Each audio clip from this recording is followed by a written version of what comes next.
Le port de Calais, lieu ultra sécurisé, qui cache bien son côté convivial.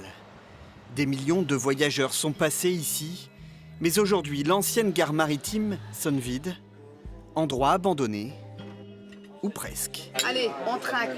Allez. Au deuxième étage, le bistrot du port offre une vue imprenable. Ici, travailleurs et Calaisiens nostalgiques se croisent. On voit les bateaux rentrer, on voit les côtes d'Angleterre. Enfin, c'est vraiment... Non, c'est agréable. J'aime voir ce découpage là-bas des côtes, voir la mer, voir l'Angleterre. Si on force un peu, peut-être qu'on arrivera à faire coucou au roi.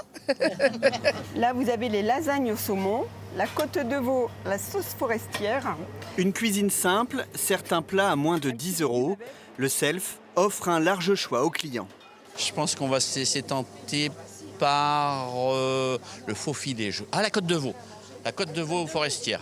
Voilà, on va se laisser tenter pour ça. Le bistrot du port, lieu pour se faire plaisir, mais aussi se changer les idées quand on travaille.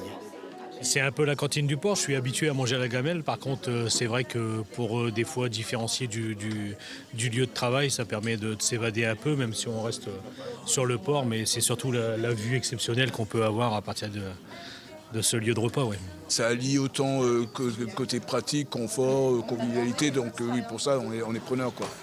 Un lieu où l'on se mélange, c'est la philosophie du chef, Laurent Planck. Les desserts sont faits maison.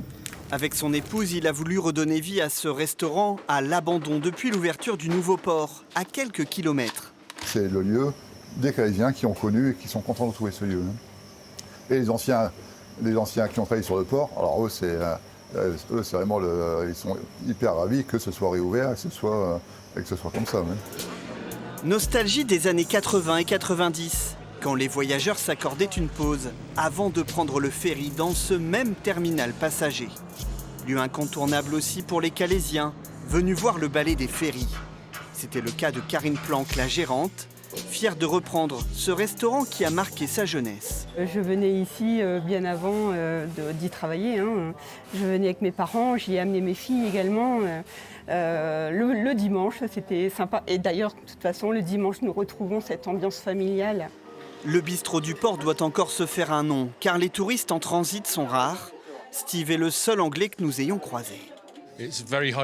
La cuisine est de très bonne qualité, le personnel est fantastique, c'est vraiment très bon. Une cuisine bien française à 2 pas de l'Angleterre et un décor qui donne envie de prendre le large.